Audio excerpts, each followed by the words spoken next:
Have you ever stopped to consider that what we call history is actually the result of the tedious work of people almost nobody remembers?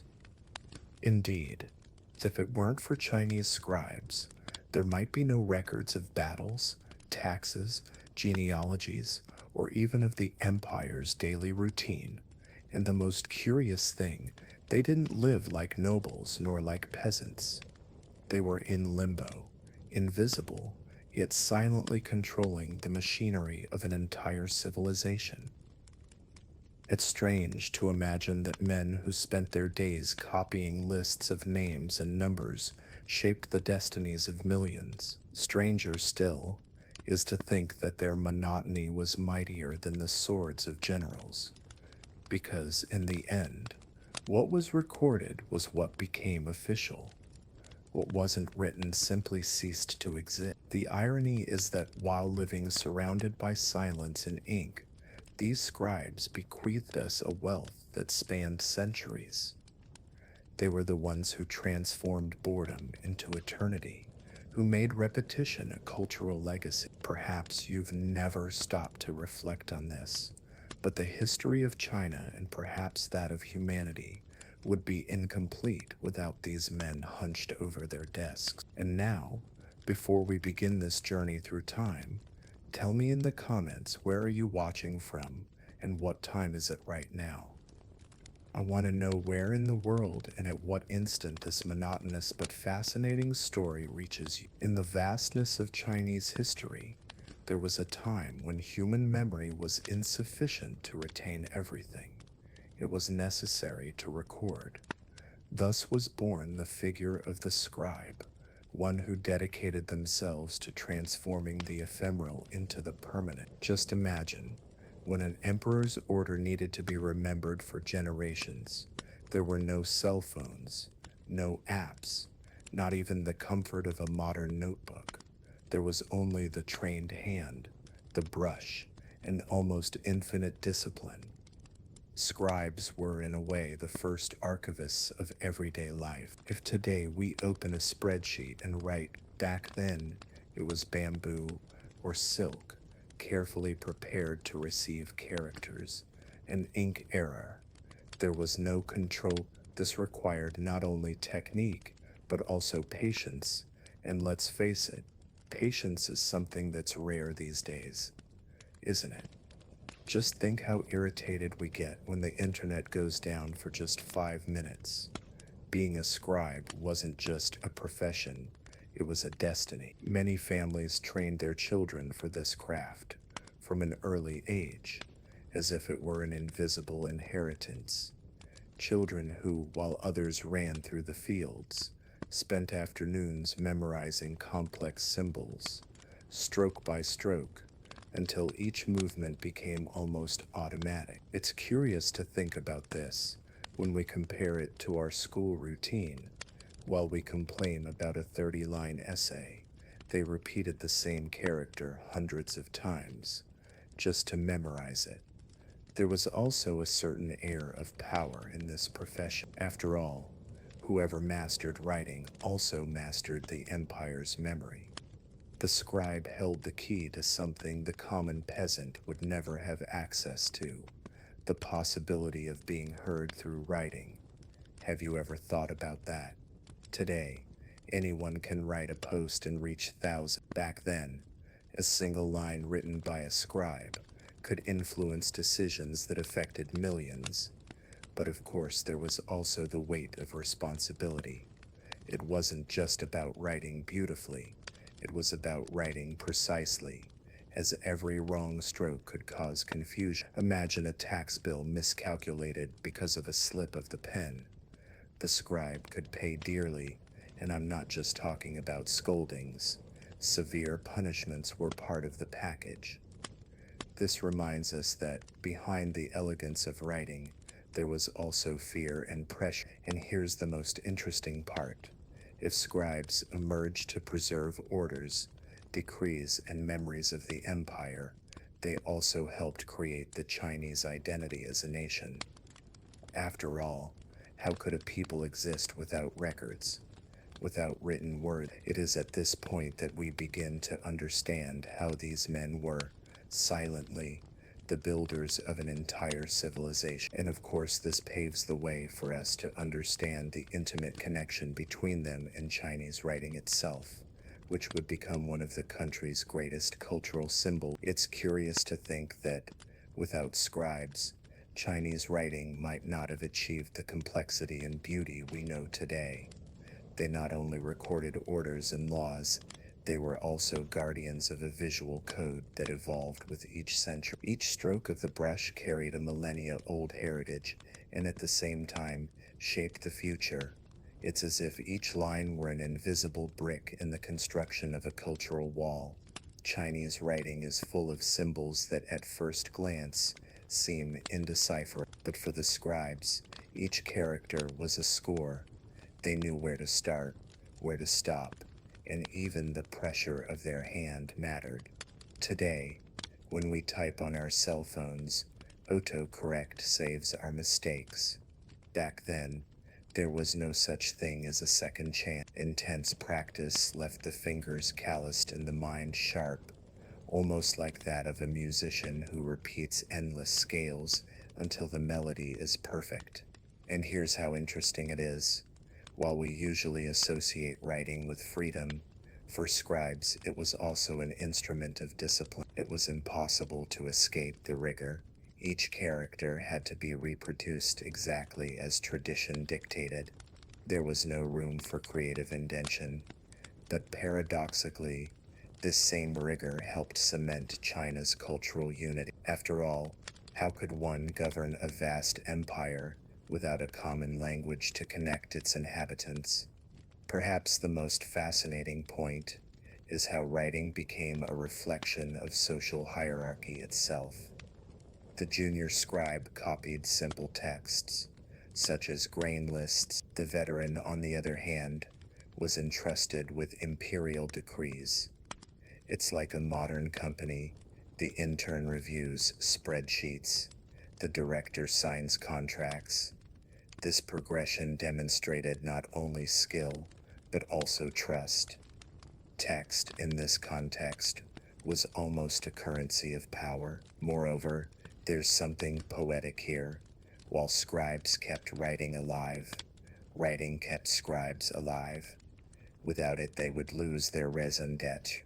They became, literally, an extension of the bamboo pen. The smell of ink, the sound of the brush gliding, the hours of silence in the recording rooms, all were part of a routine that might seem unbearable to us, but for them it was a sign of honor. And of course, we can't forget one detail. Chinese writing, preserved and perfected by scribes, ended up becoming one of the few in the world to survive millennia virtually intact. This continuity was only possible because, generation after generation, someone dedicated their lives to faithfully repeating it.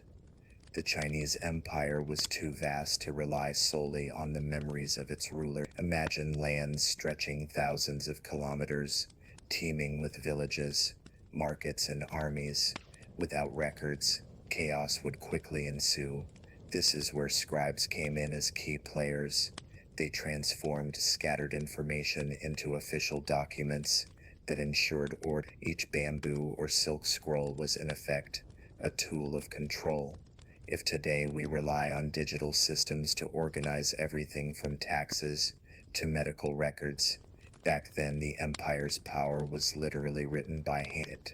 Tributes paid, grain stocks, troop movements, everything needed to be recorded accurately. A simple error could lead to famine in one province or revolt in another. The scribe seated at his desk held the stability of entire regions in his hands. These records were also a way for the emperor to extend his presence to places he would never otherwise visit. It was as if, through the written word, his authority reached even the most distant village. It's curious to think that today, when we receive a government notification on our cell phones, we feel the same weight of authority coming from afar. The difference is that in the past, This power came through the calm and disciplined hand of a scribe. There was an almost symbolic detail in the process. Records not only informed but also legitimized. What wasn't written down didn't exist. If a tax wasn't recorded, it was as if it had never been paid. If an order wasn't properly transcribed, it was as if it had never been given. This logic reinforced the value of writing and the central role of scribes as intermediaries between power and reality.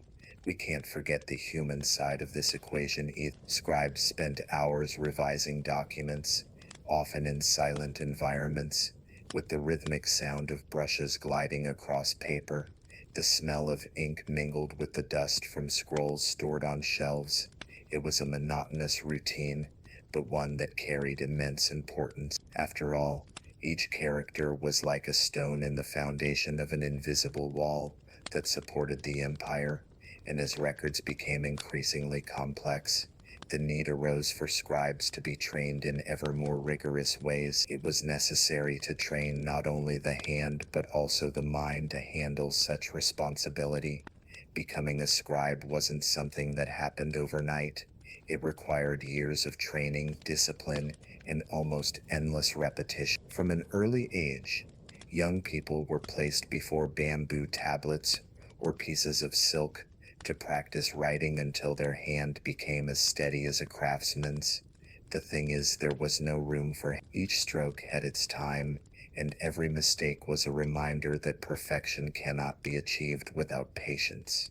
The routine was simple but exhausting, waking up early, preparing the material, and spending the day repeating the same shapes until muscle memory took over. Imagine someone copying the same symbol hundreds of times until the weight of the brush became an extension of their fingers. Today, when someone complains about having to type a few pages of reports, it's almost impossible to imagine copying entire texts without ever being able to speed up the pace. This process also required impressive mental strength.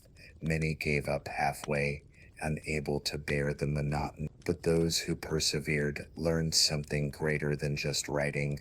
They learned to endure silence, to live with repetition, and to understand that sometimes the path to mastery is slow, painful, and above all lonely. It's curious how this lesson still applies in our time, when we seek quick results and shortcuts to everything.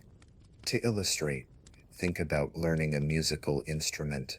When someone decides to play the violin, they don't start with complex melody. They spend hours practicing simple, repetitive scales.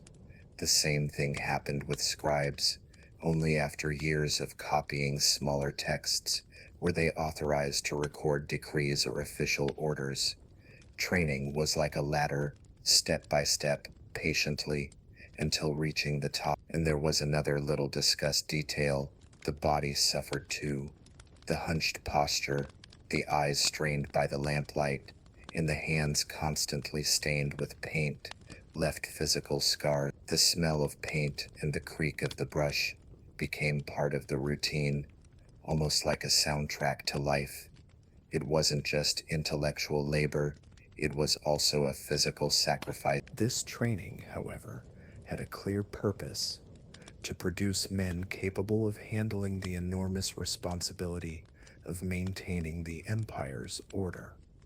It was a natural filter that separated the truly committed from those seeking shortcuts. In the training of a scribe, simply knowing how to draw the characters wasn't enough. They had to be engraved in the mind, like someone guarding secrets that cannot be forgotten. Memorizing the classical characters was both an exercise in discipline and endurance. Imagine memorizing thousands of symbols, each with its own nuances, without the help of apps or practical manuals. It was the human mind, raw and unvarnished, functioning as a vast archive. This practice made the scribe something close to a living library. He didn't just copy texts, he carried them within himself. In an age without printing presses, having a man capable of reproducing, from memory, Entire passages of decrees, poems, or records was a treasure for the empire. It was as if each scribe was a bridge between written knowledge and oral tradition. What was on the bamboo was also in his mind.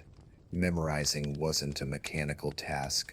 It required constant repetition, symbol association, and a deep immersion in written culture. Many spent hours reciting quietly, repeating characters until the sound of the words echoed inside their heads.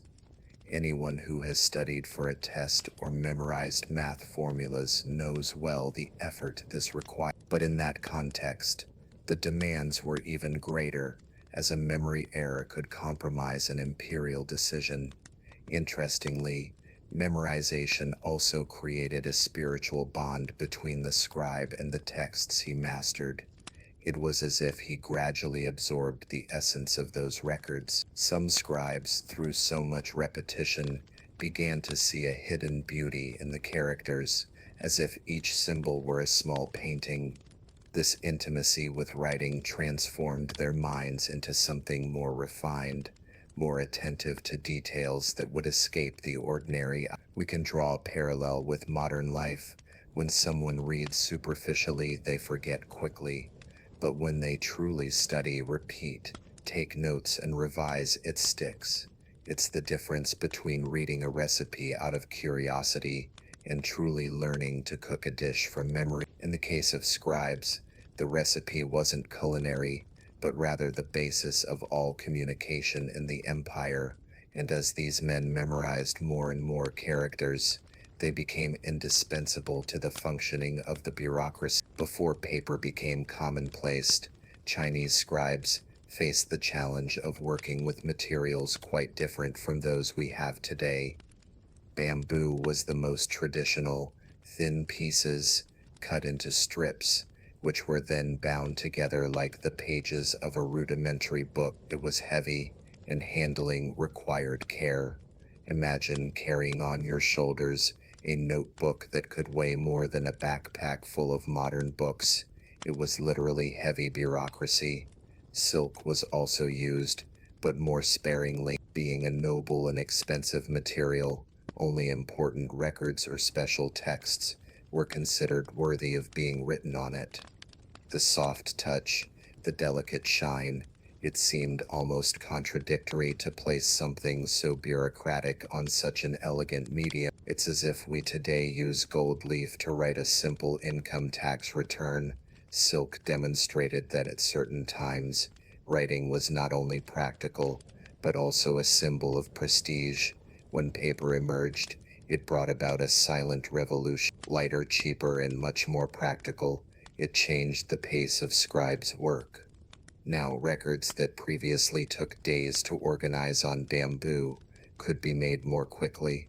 Paper made bureaucracy more fluid, less cumbersome. If we think about it, it was an innovation comparable to the arrival of computers in our time, something that completely transformed the way we record and share information. But it's worth remembering the transition wasn't immediate. For a long time, bamboo, silk, and paper coexisted side by side. Each medium had its function, value, and context. The scribe needed to master them all, adapting his calligraphy and technique to the surf. It's like a musician playing different instruments, the same knowledge, but applied in different ways. This versatility was also a mark of prestige. It's interesting to note how the sounds and sensations also changed depending on the material. On bamboo, the brush glided harshly. On silk, it was an almost silent, delicate touch. On paper, a balance between firmness and softness emerged. Each medium offered not only a way to write, but also a sensory experience. For the scribe, it wasn't just work. It was an intimate relationship with the surfaces that would hold the memory of the empire. This mastery of different media reinforced the idea that scribes were indispensable, not only for what they wrote, but also for how they wrote it. And as the bureaucracy grew, the selection and training of these professionals became increasingly sophisticated, which leads us to discuss the link between them and the rigorous imperial examinations. In ancient China, Not just anyone could dream of becoming a scribe. The path almost always involved the dreaded imperial examinations. These were long, grueling tests that required not only memorization, but also interpretation of classical texts and mastery of calligraphy. Imagine spending entire days in a closed room, writing nonstop, just to prove that your mind and hands were up to the task of the imperial bureaucracy. These exams were both a gateway to social advancement and a rigorous filter. Many young people spent years studying just for the chance to be evaluated. It was like a modern-day civil service exam, only even more demanding. Those who passed earned not only a job, but also status, respect, and the chance to change the fate of their entire family. The scribes, therefore, were the product of this exhaustive selection process.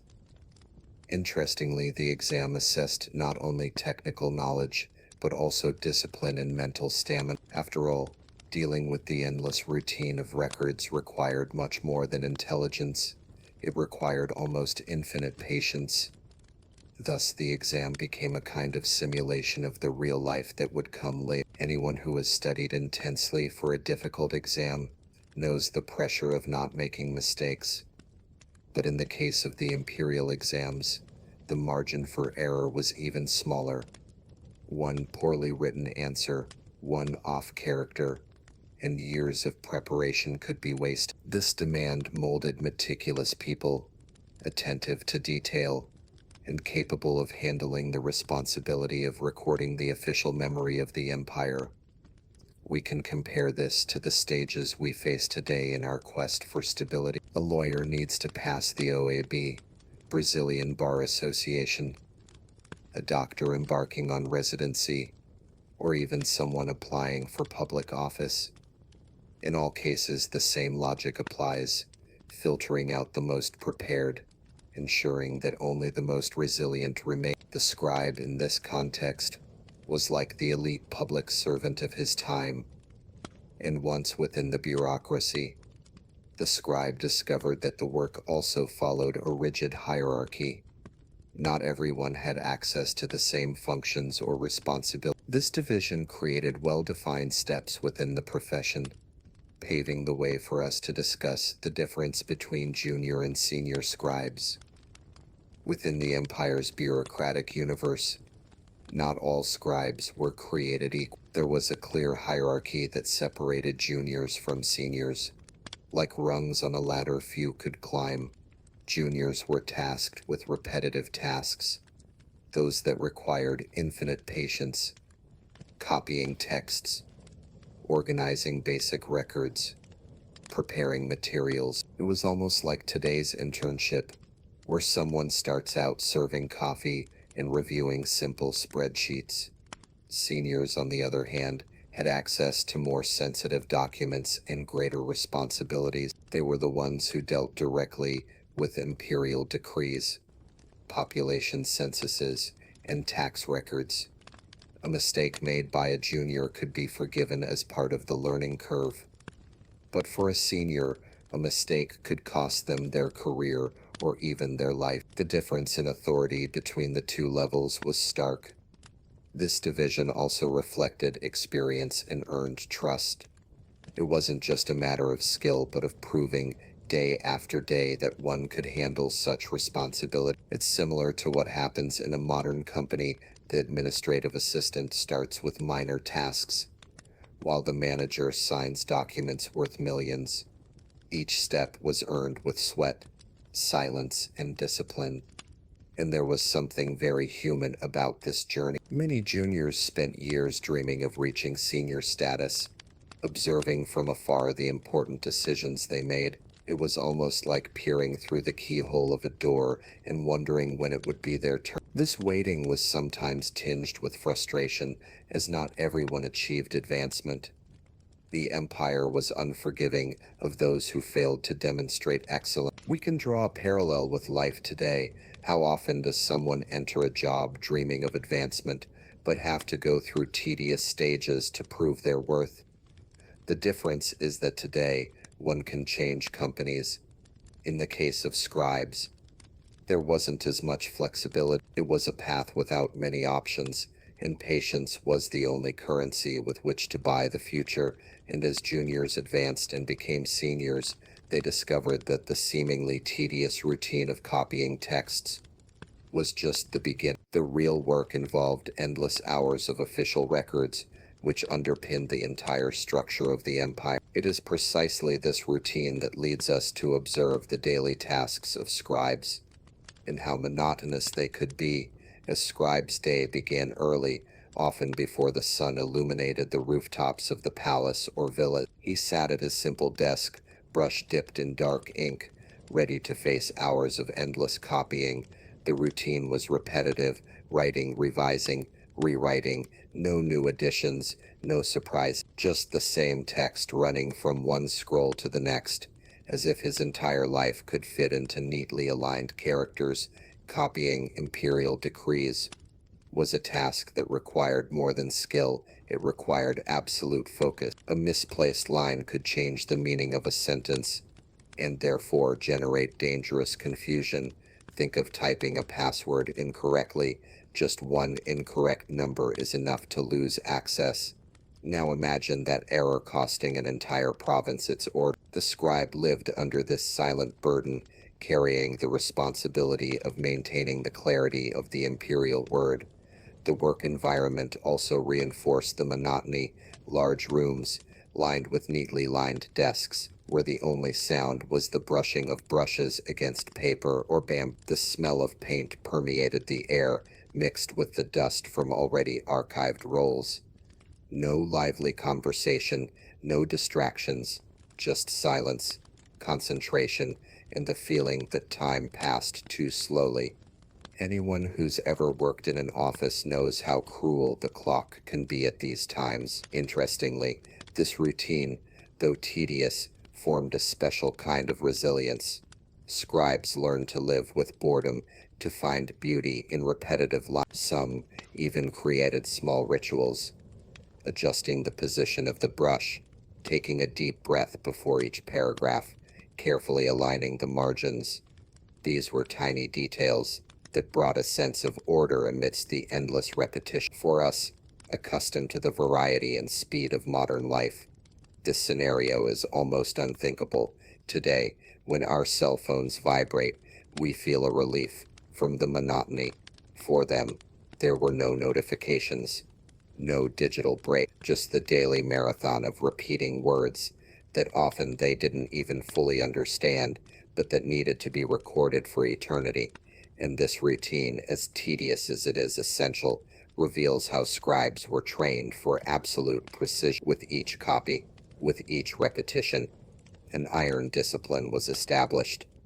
And it is precisely from this demand for perfection that another fundamental point emerges: the need to maintain extreme precision, even in documents that seemed banal. For a scribe, there was no such thing as a less important job. Even the simplest document, like a record of grain harvested in a small village, required the same precision as an imperial decree. Every character had to be correct, every stroke in the right place. There was no room for carelessness. It was as if accuracy were a form of devotion, a silent ritual of respect for the empire and for writing itself. The curious thing is that many of these documents, viewed from the outside, seemed trivial. Who would attach so much importance to a tax list or a stock report?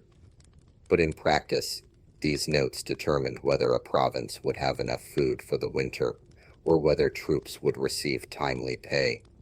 The scribe knew that his bamboo pen could be as decisive as a general's sword. War could be on the battlefield, but it could also be on paper. The demand for extreme precision shaped the behavior of these men. They became obsessed with details, attentive to every symbol, every proportion. It's like a watchmaker adjusting tiny gears so that time keeps flowing. This trained eye for detail, in fact, is something that still makes a difference today in any field, whether an architect checking measurements, a programmer reviewing code, or a doctor analyzing scans. It's interesting to consider how the scribe developed an almost spiritual sense of responsibility. He knew he couldn't relax, even when faced with repetitive tasks. It was as if each document carried an invisible weight. The smell of ink, the silence of the room, and even his hunched posture were constant reminders that any slip-up could have repercussions on people he would never meet. This precision, which could seem like a burden, also gave the scribes a sense of importance. Even when they recorded something mundane, they knew they were participating in something greater, that their hands held the gears of empire together. It was a strange mixture of boredom and grandeur, and perhaps that's precisely what made them such respected figures despite the monotony of their routine.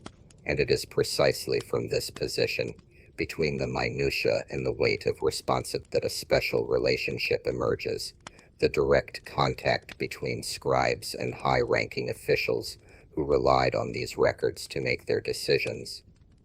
At the heart of the imperial bureaucracy, there was a silent bridge between those who decided and those who recorded.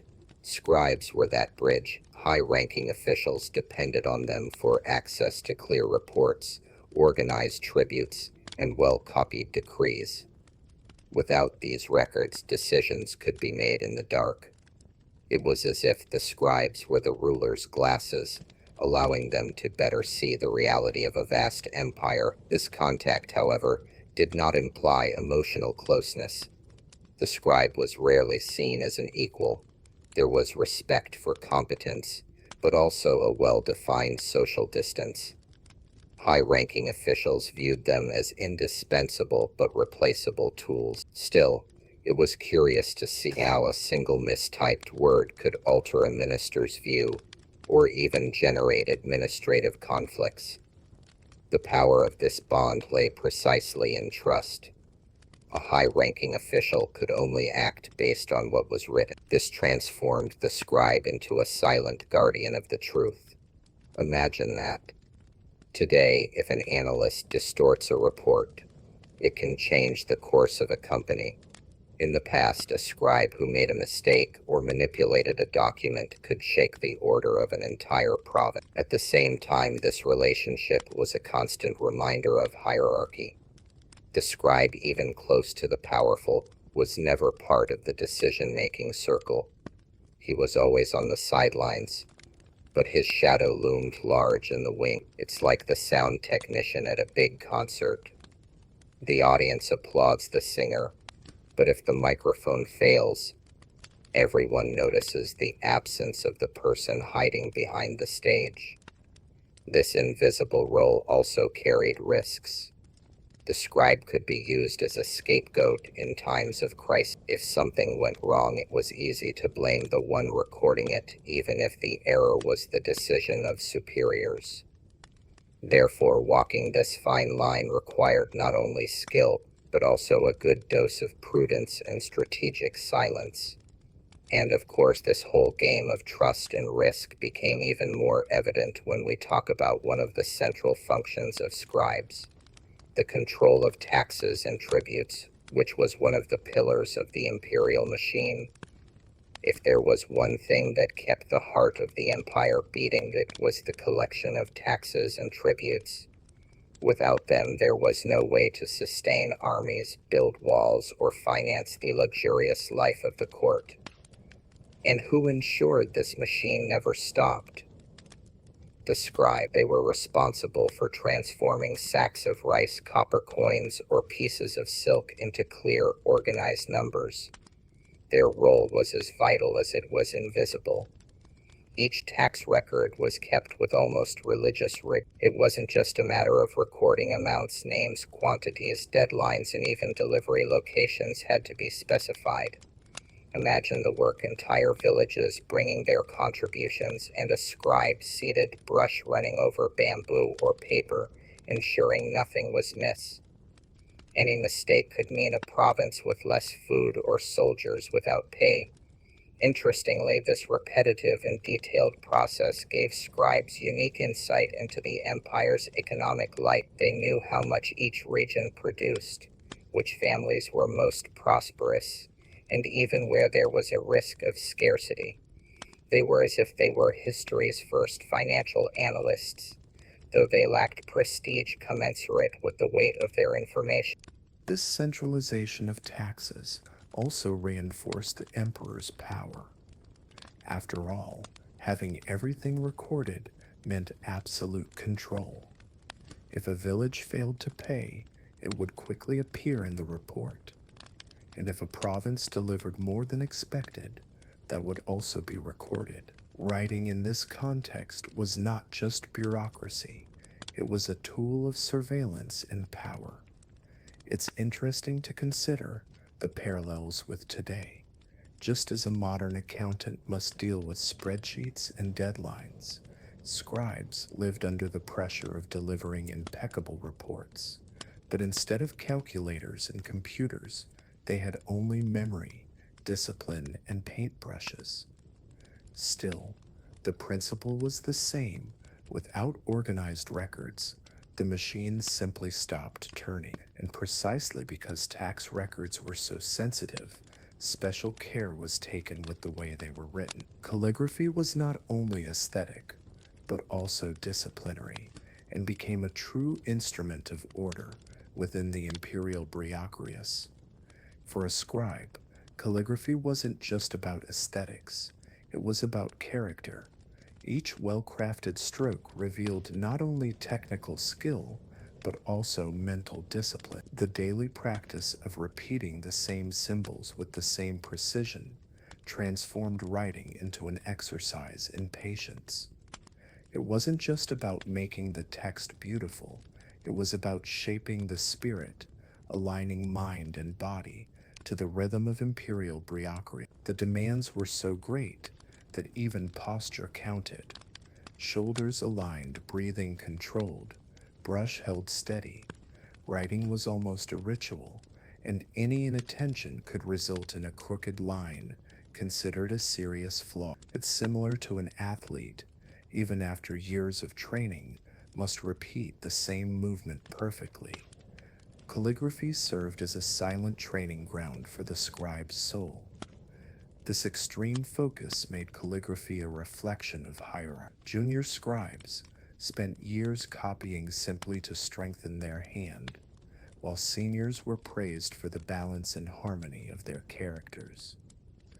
A perfectly handwritten text conveyed not only information but also authority. It was as if the beauty of the form reinforced the legitimacy of the content. We can think of this as an ancient form of branding, just as a company today cares about its brand design to convey trust. The empire cared about the appearance of documents to reflect order and power. Calligraphy wasn't superfluous, it was strategic. The people might not read, but upon seeing the well drawn symbols, they understood that they came from the center of power. Interestingly, many scribes reported achieving an almost meditative state while writing. The sound of the brush gliding, the smell of fresh ink, the repetition of the strokes, all of this put them into a rhythm of deep concentration. This practice, while exhausting, also provided a sense of clarity, as if each character were a step toward inner discipline. And as calligraphy established itself as a pillar of bureaucracy, the need for scribes grew along with it. The empire expanded, and with it came the demand for ever increasing records, decrees, and reports. And it is precisely at this point that the inevitable growth of imperial bureaucracy begins. As the Chinese Empire expanded its borders, so did the need to keep everything under control. More land meant more taxes, more soldiers, more laws, and of course more records. Bureaucracy multiplied like the roots of a tree, spreading in all directions. And who sustained this invisible network? The scribes, who grew in number to keep up with the incessant flow of information. It was as if the bamboo pin were a silent sword, ensuring that every detail of imperial life was documented.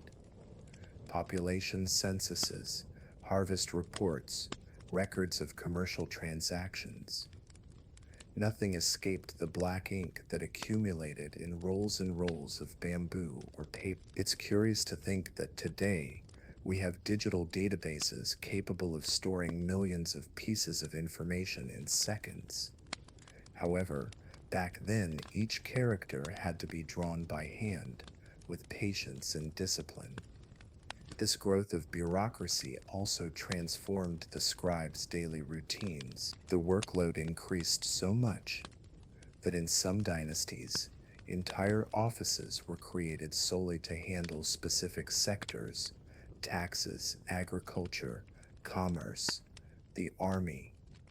It was as if the empire had invented departments even before modern corporations. The scribe in this scenario was no longer just a recorder. He was part of an increasingly complex machine. But there was a price to pay. The more bureaucracy grew, the more burdensome the scribes' lives became. Long hours, endless revisions, and the feeling that the work was never ending. It was a sea of endless paperwork where every mistake could sink careers. Anyone who has worked on a stack of reports or experienced the pressure of tight deadlines can perhaps imagine the burden of this routine. But multiplied tenfold, this increase also widened the gap between those who produced the records and those who made the decisions. Scribes often found themselves reduced cogs in a machine, essential but invisible. The greatness of the empire depended on them, but they were rarely remembered for their merit. It's like those who work behind the scenes of a great show. Without them, there's no show, but the audience rarely knows their names. And of course, with so many administrative changes over the centuries, the lives of scribes also adapt. Reforms, new rules, reorganizations, all of this directly impacted their routines, leading us to reflect on how the empire's transformations shaped the work of these silent men. Each change of dynasty brought with it a flood of administrative reforms, and as always, it was the scribes who felt the impact first. New counting systems, new forms of taxation, new rules of organization, all of this crashed onto their desks like successive waves on a restless beach. For them, the brush never stopped, because the empire was always reinventing its way of organizing itself. Some reforms were seen as a relief, making processes clearer and more objective. Others, however, increased the workload even further. Imagine spending years learning a registration method and suddenly having to change everything because the emperor decided to adopt a new standard. It's as if they changed the entire computer keyboard today and you had to relearn how to type from scratch. Frustration was inevitable. The curious thing is that these reforms didn't just come from the top down. Often they arose from the empire's own need to cope with its size. New provinces were annexed, trade routes expanded, and the old system simply couldn't cope anymore. The scribe, in this sense, was a silent witness to the empire's growth, adapting to each new demand. This process of constant adaptation also shaped the profile of these men. They learned to be flexible within rigidity. They needed to memorize new tables, new symbols, new procedures. It's as if their minds were a continually updated piece of software, always downloading new information packages, function according to the demands of the moment. On the other hand, this instability also brought insecurity. Reforms could mean promotions for some, but also downfalls for others. A scribe who didn't adapt quickly could be replaced without ceremony. This reinforced the idea that in the imperial bureaucracy it wasn't enough to be precise. One also needed to be resilient. And as they faced these transformations, the scribes realized that more than recorders, they were guardians of the empire's official memory. After all, it was their responsibility to keep alive not only the numbers and decrees, but also the very history of each change that spanned the centuries. Scribes were not merely bureaucrats. They were in practice the guardians of official memory. Everything significant that happened in the empire passed through their hands. Battles won, treaties signed, taxes collected, even celestial eclipses. If it was written, it existed. If it wasn't, it disappeared into oblivion. The bamboo pen in this sense had the power to choose what posterity would remember. This role placed them in a nearly invisible yet vitally important position. They were like living libraries, archiving on bamboo shelves the events that shaped the identity of an entire nation. Interestingly, they often didn't remember the scribe himself, but only what he recorded. It's like today when we cite a historical document, we rarely know the name of its author. At the same time, this guardianship role also carried responsibility. A poorly written record, an omitted detail, or a hasty interpretation could alter the way future generations would understand an event. Imagine if the story of a great king were reduced to a handful of emotionless lines. For the scribes, each character was a building block in the construction of the national narrative. This condition also created a curious paradox. Although they were fundamental, they remained anonymous. It's like a war photographer who captures historical images but rarely appears in front of the camera. The scribe was always behind the scenes, sustaining collective memory, but never remembered for his personal merit, and there was still a human aspect to this process. Many scribes, after years of service, carried in their minds and hearts the feeling of having seen it all. Even without leaving their rooms. They knew the prosperity of a harvest, the disasters of a flood, the movements of the army, all through record. It was like living several lives at once, through the words that passed through their brush. And when we talk about this exhausting repetition of transcribing events and genealogies, we delve into an even more tedious and essential side. The monotony of dealing daily with endless lists and records. Among all the tasks of a scribe, few were as tedious as transcribing genealogies and land lists. Imagine spending entire days writing down family names, generation after generation, with no room for creativity. The work was repetitive, almost hypnotic, but absolutely necessary. After all, it was through these lists that the empire knew who owned which lands and who had rights to what. The problem was that the monotony could be suffocating. There was no emotion in writing son of, grandson of, great-grandson. It was like copying an entire city's phone book, but without the ability to distract yourself or shorten it. Every name had to be correct. Every connection between relatives had to be clear. One slip-up could lead to inheritance disputes or tax problems. Land records were no longer encouraging either. Endless rows of characters describing properties, borders, and crops. It's as if someone today had to manually rewrite all of a country's land record. For the scribe, each character was a reminder that his work supported the empire's economic foundation, even if he received no recognition for it. This type of task required not only patience but also mental stamina. Many scribes developed small strategies to deal with boredom, discreet pauses to stretch their fingers, repeated whispers to memorize names, or even imagining stories behind the families they recorded. It was a way to breathe life into an otherwise unbearable activity. And here's a parallel with modern life. How often do we deal with tedious bureaucracy, like filling out forms, reviewing spreadsheets, or organizing documents? It's boring, yes, but essential. The difference is that today we have computers to streamline the process. Back then there was only ink, bamboo, and a mind trained to avoid getting lost in a sea of repetition. And as if dealing with genealogies and lands weren't enough, there was another equally tiring and vital task. The responsibility of recording population censuses, which guaranteed the empire knew exactly who its subjects were and where they were. The Chinese Empire couldn't afford to rule in the dark. It needed to know how many mouths there were to feed, how many hands there were to work, and how many soldiers there were to fight, and those who made this possible were the scribes, tasked with recording population censuses. Every name, every age, every occupation had to be recorded with almost surgical precision. Without these records, the gears of the empire simply wouldn't turn.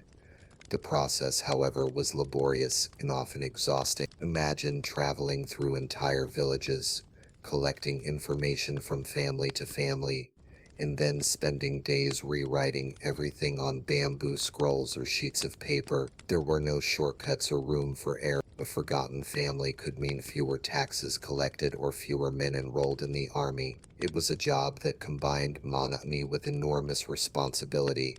The curious thing is that these censuses went far beyond mere number. They revealed how people lived, their professions, their possessions, even their family structure. The scribe, though distant from decision-making, had privileged access to snapshots of ordinary life. It was as if he carried a photograph of society in the scrolls of paper, but in the form of words. This contact with the people's reality also brought an ambiguous feeling.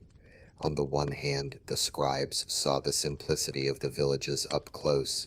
On the other, they knew that all of that would eventually be reduced to cold number. It's similar to what happens today with statistics. Behind every piece of data, there's a real life, but official documents rarely reveal this human dimension. And of course, data collection didn't just happen once. From time to time, the process was repeated, requiring even more patience and organization. It was a cyclical, never-ending routine that reinforced the importance of the scribe as an essential part of imperial administration. Without them, the government would have no way of planning taxes, armies, or even public works. And if the censuses showed the size and strength of the empire, the daily lives of the scribes showed something very different. Long days in silent rooms, where time seemed to drag on, and the work never ended. A scribe's routine was marked by long, seemingly endless shifts from sunrise to sunset. They would be there, hunched over simple tables, brushes dipped in dark ink, repeating gestures that had become almost automatic. Silence reigned, broken only by the soft sound of bristles gliding across paper or the faint creak of bamboo as the scrolls were handled. It was an environment where time seemed to stretch longer than usual. These endless hours tested not only skill but also physical endurance. Backs ached from the hunched posture, eyes grew tired from the dim lighting of the lamps, and hands became stained with ink day after day. It was solitary work, in which the scribe became intimate with his own thoughts, as if the monotony were a form of forced meditation. Interestingly, many described this atmosphere as oppressive, but also formative. The absolute silence allowed for total concentration. There was no room for side conversations or distractions. The mind tuned to the same rhythm as the brush, and each character drawn was like a step toward perfection. It was a tough discipline, but one that shaped the spirit as much as it shaped the writing. We can draw a parallel with today's silent libraries, where students immerse themselves in books for hours on end. But for scribes, there were no exam deadlines or vacations at the end of the semester. It was a life marked by repetition. The silence of the workroom was so present that it became part of the profession's identity, almost like an invisible uniform. Despite this, there were also small moments of humanity: the sound of a dropped paintbrush, a weary sigh, the distant sound of footsteps in the hallway. These details broke the monotony, reminding the scribe that behind all that rigor, he was still a man. Perhaps it was in these moments that he found the strength to carry on. This long coexistence with discipline and silence reinforced an interesting contradiction. Although fundamental, scribes did not occupy a prestigious position in society. They lived in a kind of social limbo, neither noble nor peasant, which opens up space for us to better understand their ambiguous status. Scribes occupied a curious position in Chinese society. They were not nobles, but they also did not mingle with the peasant. They were in an uneasy middle ground, like those living between two worlds without belonging to either. They had access to knowledge, and interacted with authorities, but they possessed neither land nor titles that guaranteed full prestige. Their lives were a contradiction, indispensable to the empire, yet invisible to the elite. This social ambiguity generated tensions. Peasants saw them as representatives of power, since they were the ones who recorded taxes and decreed. Nobles, however, considered them mere servants, employees who could be replaced. The scribe therefore walked a fine line, respected for his skill but limited by his status. He was like the technician who repairs the essential machinery in a factory. Everyone knows that without him nothing works, but he is rarely treated as a central piece. Interestingly, this social limbo also granted them a certain freedom. Not being nobles, they were exempt from some political and military obligations. Not being peasants, they didn't carry the burden of manual labor in the harvest. But this freedom came with loneliness. They belonged to a small, closed group, living within the silent walls of office. This ambiguous status reminds us of modern figures like mid-level civil servants or technical analysts. These are people who move important gears in companies or governments, but who rarely appear in the spotlight. They are part of the system supporting its base, but rarely receive recognition outside the corridors where they operate. The scribe was, in a sense, the essential anonymous of ancient China. Still, there was a certain pride in the craft. Many scribes saw writing as a way to elevate their status, even without attaining nobility. Their mastery of calligraphy and exposure to classical texts gave them a cultural status that peasants could never dream of. It was an invisible but significant distinction. They knew that, while they would not be remembered as heroes, they left their mark on history through their records, and this constant contact with classical texts brought them closer to another layer of society, the Confucian scholars, with whom they shared not only a love of writing, but also values of discipline and order. Confucian scribes and scholars shared more than ink and paper. They shared a belief in order, discipline, and the importance of tradition. Although they did not occupy the same social position, there was a silent connection between them. The scribe copied the texts. The Confucian interpreted them. Together they were like two distinct cogs that drove the empire's cultural machine. Confucianism deeply valued politeness, hierarchy, and respect for rules, elements that were engraved in the scribe's daily routine. By spending hours copying Confucian classics, scribes gradually absorbed these values. It was as if the ink also carried a philosophy of life. It wasn't just a technical task, it was a spiritual exercise of discipline and obedience to the higher order. This relationship, however, was not one of equality. Confucians held greater prestige, being seen as intellectuals, advisors, and even moral guides for the empire. Scribes, on the other hand, were more involved in mechanical, repetitive work. It's like the difference between someone who writes a book and someone who revises its grammar. Both are essential, but only one receives the applause. Still, many scribes found inspiration in this contact. Copying Confucian texts made them reflect on their own lives. The ideal of harmony between duty and discipline found an echo in the routine of copying endless decrees. It was as if, amidst the monotony, a spark of meaning emerged.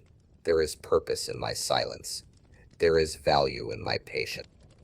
This connection also demonstrated how the empire used writing as a tool of control. Confucians shaped thought, and scribes ensured that this thought was recorded and transmitted.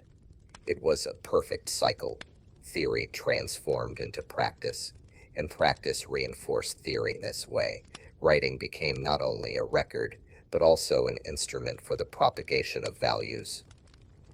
But in an environment so steeped in discipline and rigidity, scribes also found themselves in delicate situations. After all, handling records sometimes meant being in the middle of political disputes, where a manipulated document could change the course of a decision.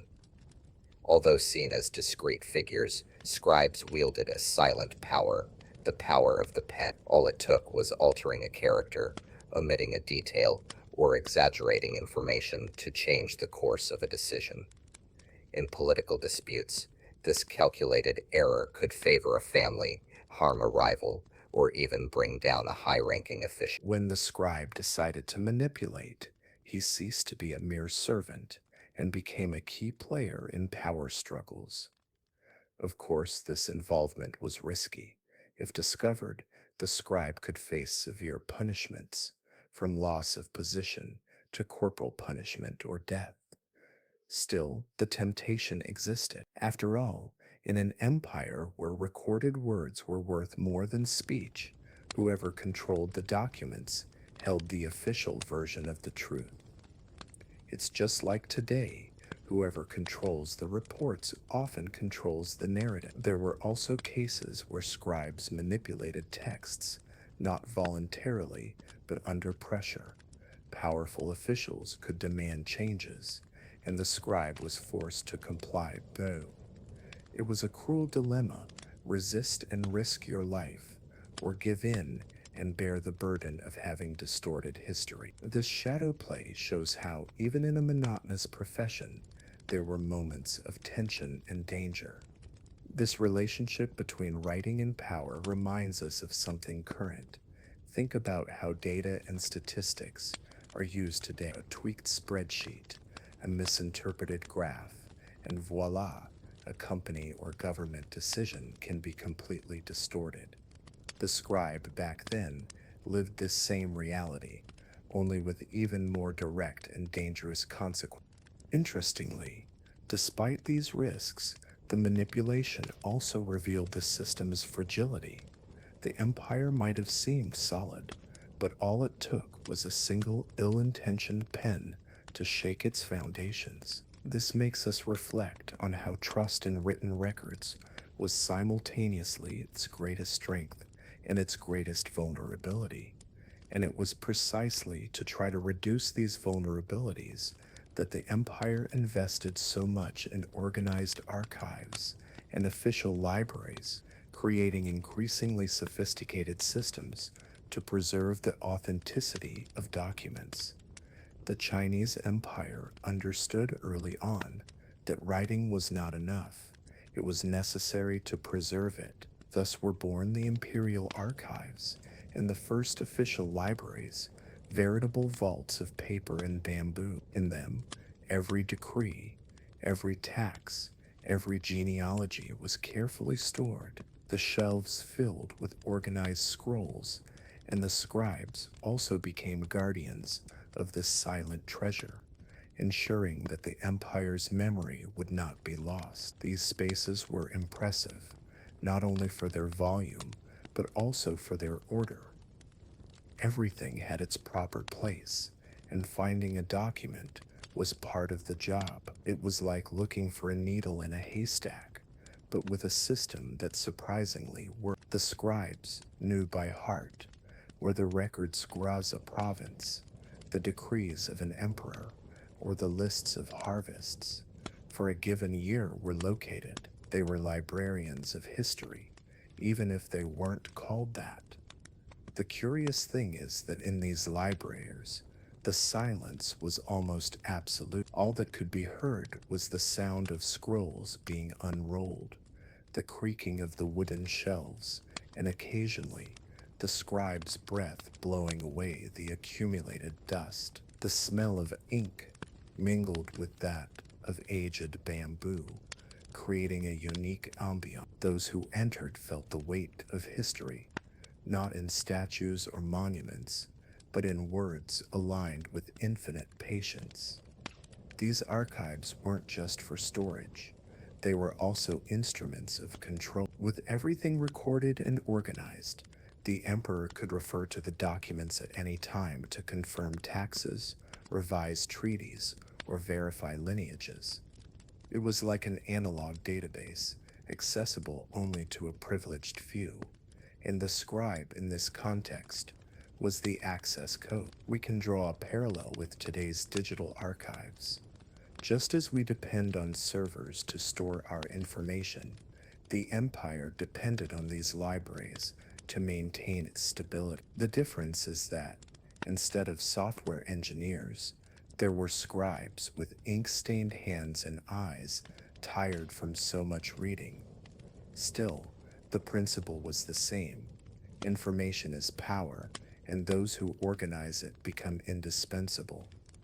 But with this responsibility came fear. After all, a mistake, a lost document, or even an accusation of carelessness could be costly. The shadow of severe punishment loomed over these guardians of memory, reminding them that their mission, though noble, was also risky.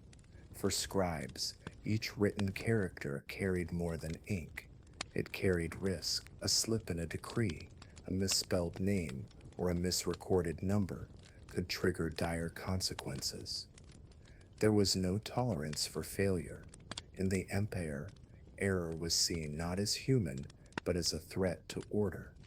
Therefore, many scribes lived under the shadow of constant fear. This fear wasn't imaginary. There were severe punishments for those who failed, from loss of position to physical punishment. A scribe's life could change in a matter of seconds. Imagine working with trembling hands, knowing that one distraction could cost years of dedication. It's as if a modern typist were threatened with arrest for a simple typo. The pressure was suffocating. This environment shaped overly careful scribes. They revised documents countless times, checking every detail before submitting. The silence of the workroom wasn't just concentration, it was also tension, the anxious wait for no error to escape. This constant vigilance transformed writing into an invisible battlefield, where every victory was a flawlessly delivered text. And there was another cruel aspect.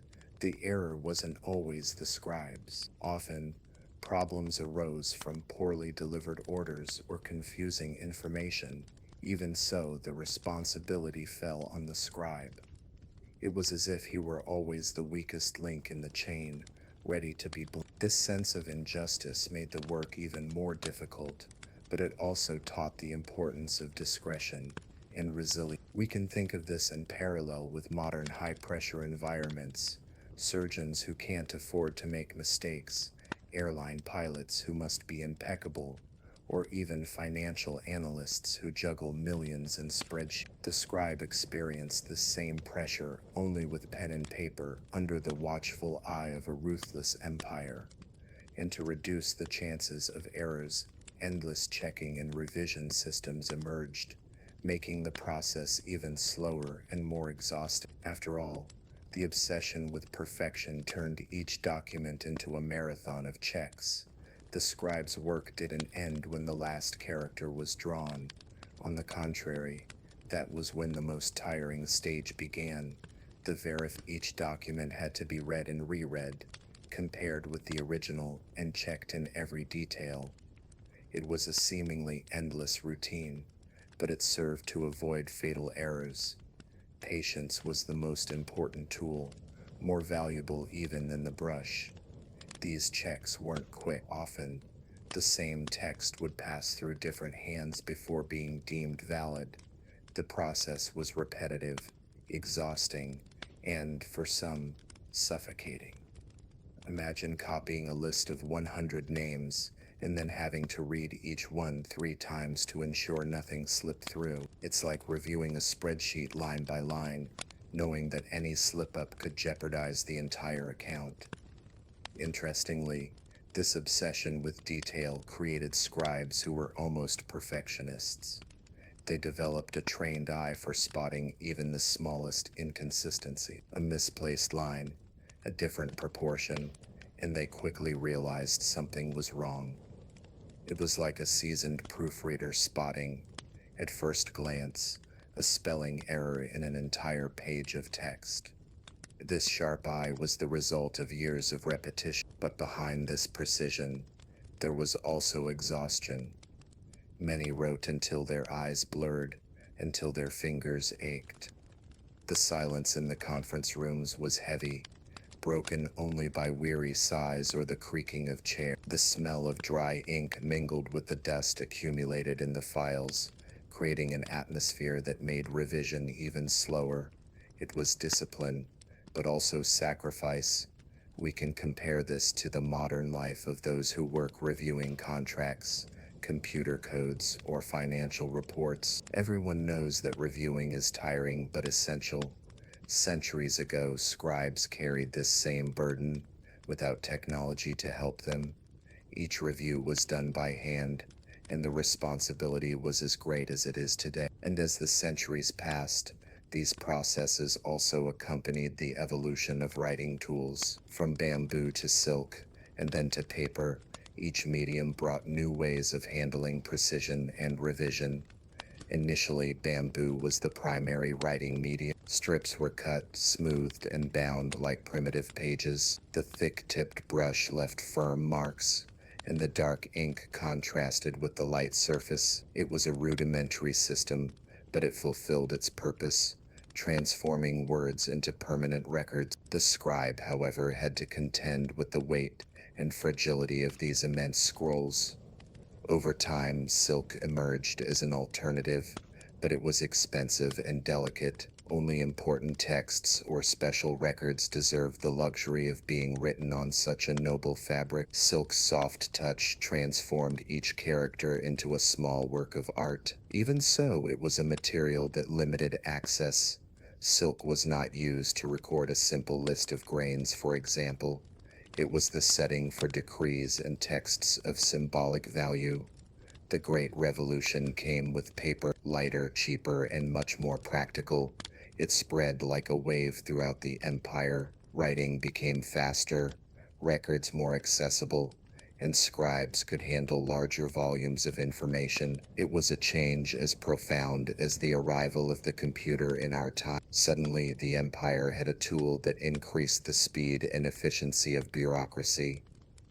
This evolution also impacted the writing style itself. On bamboo, the lines were straighter and firmer. On silk, they were more delicate and fluid. On paper, a balance emerged between practicality and beauty. The scribe had to adapt to each surface, adjusting the pressure of his hand, the rhythm of the brush, and even the amount of ink used. It was like a musician who changes instruments but maintains harmony. Interestingly, each material also had a characteristic sound and smell. Bamboo creaked when handled. Silk had a faint scent. Paper exuded simplicity and lightness. For the scribe, these details were part of everyday life, transforming writing into a complete sensory experience. It wasn't just seeing and recording, it was hearing, touching, and feeling the story's support. And this change, brought about by the invention of paper, not only made life easier for scribes, but also increased bureaucratic productivity. What once took days could be done in hours, and this leap paved the way for the empire to further expand its capacity for control. The arrival of paper was like a breath of fresh air amid the scribe's hectic routine. Previously, bamboo required physical effort to prepare and transport, and silk, though elegant, was expensive and limited. With paper, everything changed. Lighter, cheaper, and easier to produce, it multiplied the speed of work and opened up space for bureaucracy to grow without becoming hamstrung. The scribe could now copy more texts in less time. This meant that the empire's records became more complete and up-to-date. Imagine a vast empire with thousands of villages. Only paper allowed information to flow at a pace compatible with territorial expansion. It was like stepping off a horse-drawn carriage and onto a train. The journey was still long, but much faster. Besides productivity, paper brought greater accessibility. Documents that were once rare and precious could now circulate more frequently. This not only strengthened bureaucracy, but also expanded the dissemination of knowledge. For the scribe, it was like gaining a magical tool that alleviated some of the burden, even though the demand for precision remained the same. It's curious to think that in a way, paper democratized writing. Although scribes were still the official guardians, the ease of production paved the way for other sectors to also record information. What had been the privilege of a few slowly began to expand. The scribe, however, remained the center of the machine, responsible for transforming this resource into records of imperial value. From a human perspective, the change also had a direct impact. Less weight to carry, lighter handling, less physical strain. The work was still monotonous, yes, but at least the materials were helpful. It was a relief from a job that took such a toll on the mind and body, and with this new medium, the symbolic weight of writing also grew. After all, it wasn't just a matter of writing quickly, but of understanding that each character carried political power that could change destinies. In Imperial China, writing wasn't just about recording, it was about governing. The written word had greater power than the spoken word. A decree only truly came into existence when it was transcribed by a scribe and stamped with official seals. This made writing a powerful political weapon, capable of legitimizing or nullifying decisions. It was as if the brush were sharper than the sword, determining what would become law and what would be forgotten. This symbolic power transformed documents into veritable tools of authority. A simple roll of paper could contain an order to collect taxes, declare war, or grant privileges to an entire family. Whoever controlled writing also controlled people's destinies. Therefore, the empire surrounded scribes with rigid rules. They could not afford to improvise. Each character was power crystallized in ink. But there was also an invisible side to this process. Writing created distance between rulers and ruled. Peasants rarely had access to the content of a decree. They only saw the document arrive and transform their lives. It was as if the order came from an unreachable world, mediated by symbols that only the literate understood. Writing was, therefore, not only a means of communication, but also a barrier to power. This symbolism still resonates today. Just think about how contracts, laws, or minutes carry far greater legal weight than verbal promises. Signing a document is making a commitment. Stamping a page is validating a decision. Chinese scribes experienced this centuries ago, understanding that their calligraphy was not just aesthetic, but a tool of political power. And there was something even more profound. Writing not only consolidated power but also perpetuated it. An emperor could die, but his decrees remained. A dynasty could fall, but the records remained as testimony. Thus the ink became immortal, and the scribe, though anonymous, participated in this eternal legacy. Over time, however, this centrality began to shift. Administrative structures transformed, and the role of scribes was reduced, until their traditional presence slowly began to disappear. Over the centuries, the Chinese Empire underwent countless transformations. Administrative structures became more complex, new positions emerged, and little by little, the traditional scribe lost its place. What was once central to the machinery of power began to be seen as secondary. Record-keeping didn't disappear, but it was distributed among other functions. It was the beginning of a silent disappearance. The emergence of new accounting and organizational systems contributed to this change.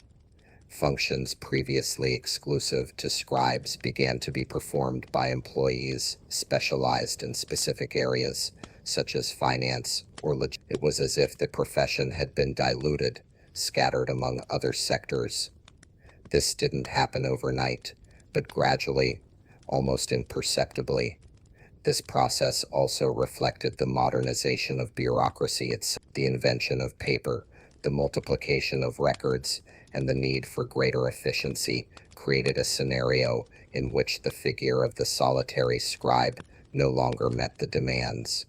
The empire needed teams, entire departments, not just isolated men hunched over their desks. The profession, once quietly prestigious, was swallowed up by the growth of the system. Interestingly, this disappearance did not erase the importance of the scribe's legacy. On the contrary, their work served as the foundation for the construction of all subsequent bureaucracy. It's like a foundation. It can be hidden after the house is finished, but without it, the structure would not exist. Scribes may have disappeared as a profession, but their contribution has lived on. This gradual disappearance also brought a sense of melancholy.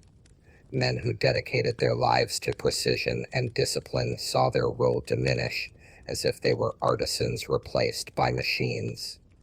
Yet there was pride in knowing that they were the silent builders of an order that had survived and when we look back at this disappearance, we realize that despite their demise, the scribes left profound marks, a cultural legacy made up of records, archives, and memory, something that survives to this day as a testament to their importance. Even with the gradual disappearance of traditional scribes, their legacy remains. The records they produced were not just bureaucratic documents, but pillars of Chinese history. Thanks to them, we now know how taxes, harvests, armies, and even daily village life worked. The scribes' brush preserved memories that spanned millennia, transforming tedious work into cultural heritage. This legacy is even more impressive when we consider the temporal dimension. Centuries of records were accumulated, rinsed, and preserved, creating a continuous line that allowed China to build a cohesive identity. While other empires fragmented due to lack of memory, the Chinese maintained their foundation. It was writing serving not only the present but also the future. Scribes also left their mark on aesthetics and art. Calligraphy, once a tool of discipline, became a cultural and even spiritual The line honed through bureaucratic repetition became inspiration for Chinese art, which to this day values the beauty of writing as a form of contemplation. What began as a technique became tradition. We can say that without the scribes, much of China's cultural richness would have been lost. They were the guardians of order, but also the invisible chroniclers of a civilization. Their routine, marked by silence and patience, bore fruit that transcended bureaucracy and reached philosophy, literature, and history. It's interesting to compare this with the modern world. Today, we are surrounded by digital information, but how much of it will survive for centuries? Scribes, with their brushes and fragile paper, managed to create something more enduring than many modern servants. This reflection shows us how patience and repetition can leave stronger marks than haste and excess. And so, amid bamboo, silk, and paper, the scribes left a legacy that resonates to this, a testament to the fact that even the most monotonous work can transform into something grand when imbued with meaning. And it is precisely around this hidden meaning of monotony that we can build the introduction that will guide the viewer on this journey. See how even the most tedious work can carry immense power. Chinese scribes remind us that often it's not the glitter of glory that sustains a civilization, but rather the patience, discipline, and precision behind the scenes. Now I ask you, how many times have you failed to appreciate the details, the silence, or the repetitive routine that deep down could transform your life? If they were able to transform endless lists into a cultural legacy, what can you do today with the tools you have at your disposal? Are you ignoring the power of small daily actions? Think about it.